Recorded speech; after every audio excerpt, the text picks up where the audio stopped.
Today is Saturday, the 10th of November, 2018. I'm Keith Warr, and welcome to another episode of Homeless in Titusville. And today I'm being joined by Frank Neal. Frank Neal. All right, Frank. All right. And how old are you, Frank? 36. You're 36 years old. And how long have you been homeless here in Titusville? 2 weeks. 2 weeks, so you're freshly homeless. Yes, sir. And is this the first time you've ever been homeless in your life? Like this, yes. Like this. So explain what your other homelessness has been like. Were you couch surfing? Just staying with friends here and there? Well, yeah, absolutely. Okay. And have you ever been married? Yes. You have? Yes. And how many times have you been married? Twice. Okay. And do you have any children? Yes. How old are those children?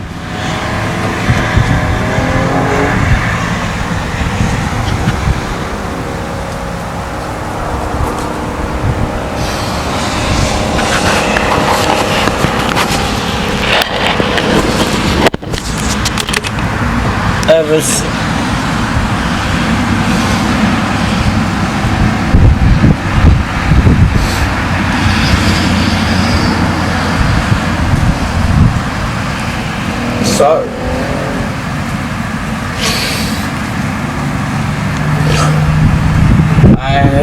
I have a 7-year-old daughter, a 4-year-old daughter, and a 3-year-old son.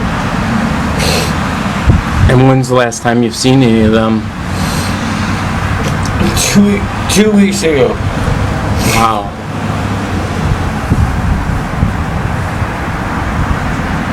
They live here in Titusville?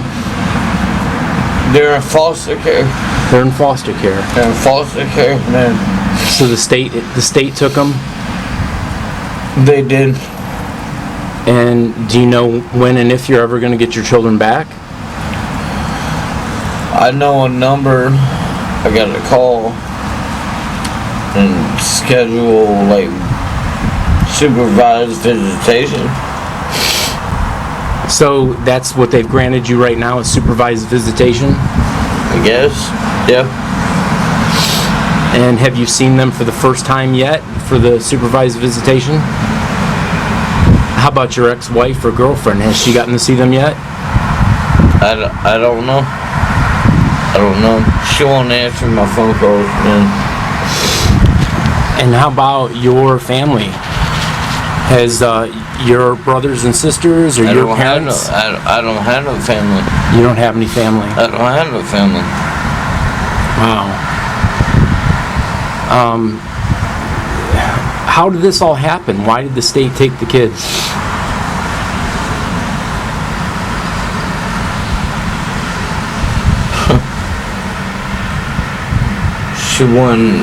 She wouldn't stop lying. What did she lie about that got the kids taken? She would just tell me that she's like at her mom's house, or and then I come to find out she's not at her mom's house, and she would just lie, and she wasn't there. And what do you think she was doing? Do you think she was out drinking or out doing drugs? I don't know. Well, if you had to guess, what would you think she was out doing? Cheating? Sleeping around with other men? Probably. And what does she do? That would just be my guess, but it hurts. It really hurts, man. And so did you guys have a fight over this, and then the cops were called, and that's why DCF took the kids? Yeah, we had a fight, and we were in the car halfway to Titusville, and she hit me, and I started bleeding, and I called the cops on her. When we got home, and the cops showed up, and they took her to jail for hitting me. Okay. And I had to watch my kids for, not watch, but, for 2 days, and she came back, and just things were not the same, and my whole world just got overturned. Now, does she work? She does. She does, and what kind of work does she do? She's a CNA. Okay. So the two of you, with both of your income, were you guys able to make a pretty decent living and life for yourselves? Oh, absolutely. You were. Absolutely. And how about her? Does she drink or does she do drugs? She likes to smoke weed. Smoke weed. Yeah, she likes to smoke weed, and God knows what else she's been doing. I don't know. And how about you? Do you smoke weed, or do you drink, or what do you do? I drink. That's it. You drink. That's the only thing I do is I drink. Would you consider yourself a functioning alcoholic? Yeah. Absolutely. And how old were you when you first took your first drink of beer? Shit, it's probably 12 years old. Wow, 12. Probably 12. And was it your dad's beer or a friend's beer? No, it was my dad's. I lived in Texas, and Texas law is you used to be able to go into a bar with your dad or whatever, and you can go in and the bartender could hand your dad or your mom a beer, right, and hand it to them, and they could hand it to you, and it was perfectly legal. So just kind of like part of Southern culture. Yeah, absolutely. Okay. Yeah. And your dad was stationed in the military there? You said your dad did 24 years in the military? 24 years. In the Navy specifically? Yes, sir. And you said he did some EOD work? Yeah, EOD, yes. Wow. And so that had to be interesting. Your dad probably had a lot of stories to tell about working with the Navy SEALs and those guys out of around the Quantico, Virginia area. I used to go out there and watch them train right there in Little Creek Amphibious Base.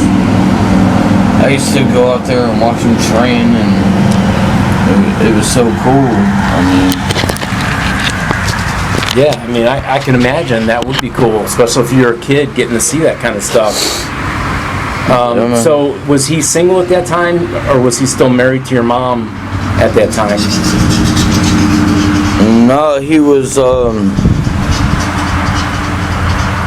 Him and your mom were divorced? They were going through a divorce. They were going through a divorce, and my dad kind of lost his mind like I am now. I guess. But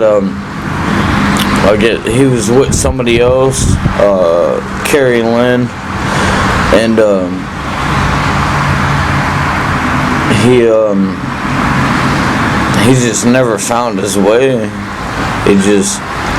It hurt him so bad, and then he found out he had cancer, and he had terminal cancer? Yeah. What kind of cancer did he have? He had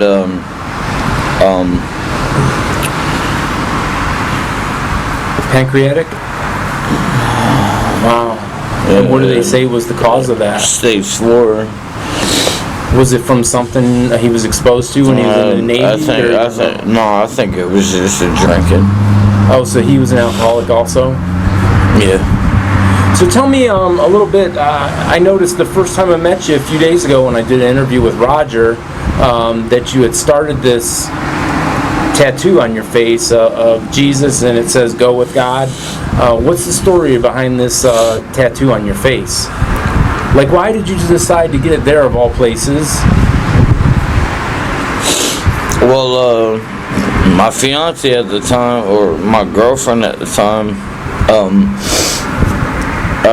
I don't have much room left on my body. She was pregnant. She was pregnant, and she had a miscarriage. Okay.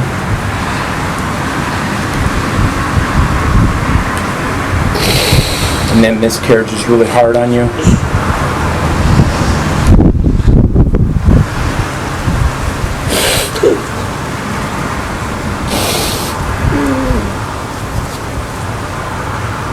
How far along was she when she lost the baby? She was in her third trimester. Yeah. Did you guys have any other children together?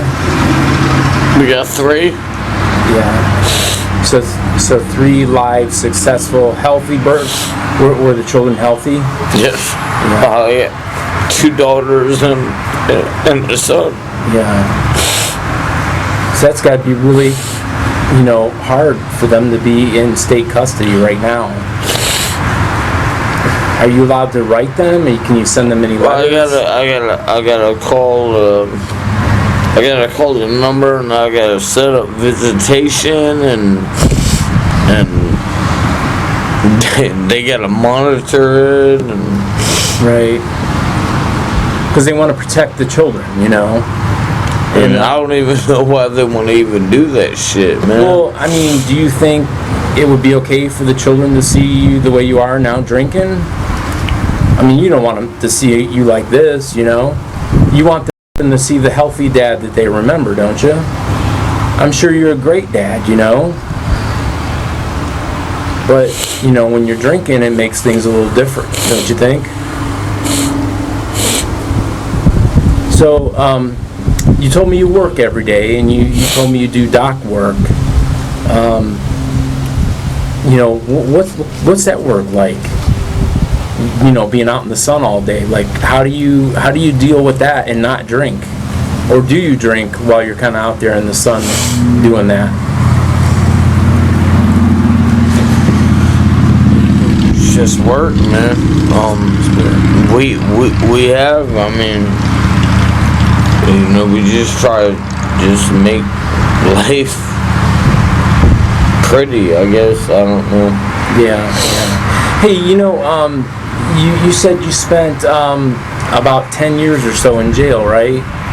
And over that. And you said you had some jail tattoos, basically. Would you mind showing us the tattoos that you got in jail?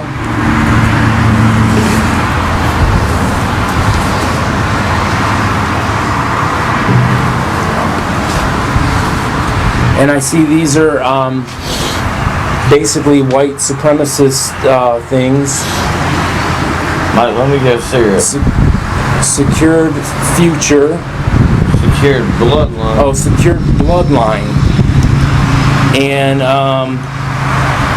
see, it's got the rebel flag and a swastika. And then what's on the front? What do you have on the front? Letter from my daughter. That's from your That's daughter. from my daughter. No matter what happens, Daddy loves you more than anything in the world. You're my precious love, Daddy. Then I got a letter for Shelby from my other son. Okay, and it says, as long as heaven has room for angels, I shall know where to find you. If you're a bird, I'm a bird. That's awesome. It's very nice. Yeah, and then I got Florida and Virginia connected on fire. We got AS, Aryan Soldier until I die. AS until I die. Aryan Soldier until I die. Do you regret? I got my patch. Do you regret any of these tattoos? Negative. No, I do not. And what's the hourglass on your face? Time. The hourglass on your face. Time. Time. Yeah, time, man. I waited so long. I waited so long, man, to come back to my family, man. I waited so long to come back to my family. And when you say family, do you mean real family or family that you made in jail? The family that I made with my kids. Oh, your children and your woman. Yeah, my real family. They weren't never there for me, man. Wow. And then now it's just like I don't have nothing. Wow. It hurts. It sucks. It fucking hurts, dude. What do you think the future has in store for you?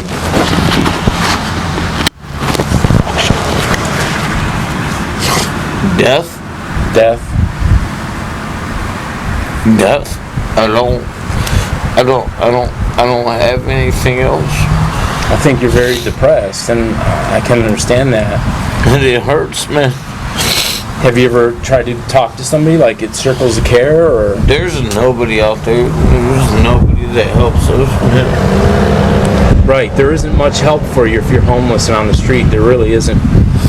I've learned that firsthand, that there are no shelters here in town. And what's been going on recently with the police? I heard that a lot of you got trespassed and things lately. And how come? Why was that? They want to literally like trespass us for no reason, just for sleeping at a park. You know, you sleep at a park, you know, and next thing you know, you got police like showing their like flashlights up at you and say, "Oh yeah, you're trespassing."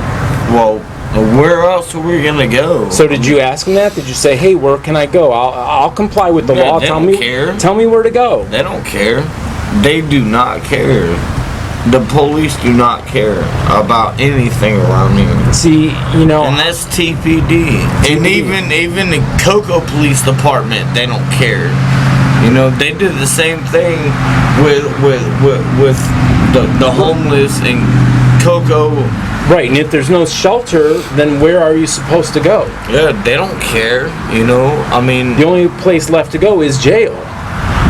You know, I mean, then they can supply 3 meals a day and a bed and a warm shower. They're all just looking for stripes on their arms. Yeah, and promotions. Like literally, that's the only thing that they're looking for, man. They don't care. So you have asked the cops. You have said to them, "Hey, where would you like me to be? I'll go there." Yeah. And they have no answer for you. Well, we was down here in Rotary Park next to McDonald's. Yeah.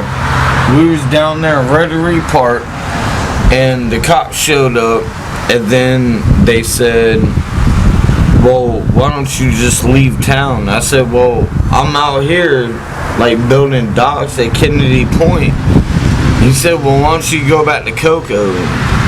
I said, "Well, where do you want me to go back to Cocoa?" I said, "That's the only thing you guys do is just run people out of parks." Right, from one place, they pass off the problem from one city to the next. Right, correct. That's exactly what they do. Without anyone having a real solution on what you should really be doing. Absolutely. Wow. And it's just sad, man. Nobody wants to even learn about what we're going through, and nobody wants to, you know, even ask us what we're going through. You know, it's just, oh, go here, go here, go here, go here. But what are we supposed to do when we're running out of places to go? Right. Well, I think a lot of people think like out of sight, out of mind. So if you stay out of sight, then you're out of their minds. Then they're not so worried about you. But we all have to exist somewhere. We can't simply blink ourselves out of existence. No, we can't. Well, we can't blink ourselves out of existence. No, damn right we can't. You know, I mean, we have to be able to survive. We have to be able to lean on each other, and there has to be more people to fucking care.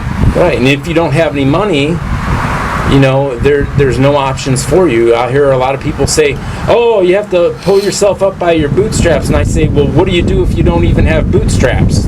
Then what do you do?"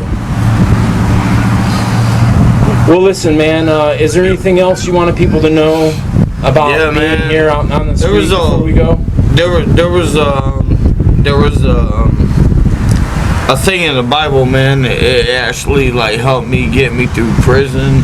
Okay. It said, I was once a blasphemer, a persecutor, and a violent man, but I will show mercy due to ignorance and unbelief. That unbelief is my faith, and I'm not a violent man. And I'm not out here to harm nobody, man. I'm just out here to survive. And I just want people to leave us alone. And that's all it is, All right, man. Well, look, well said. And until next time, guys, I thank you for watching, and you guys can subscribe to my channel if you like this video. You want to see more, you can also find me at KEITHWOHR on Facebook, Facebook, and send me a private message. And until next time, may you be just as blessed as you have blessed others.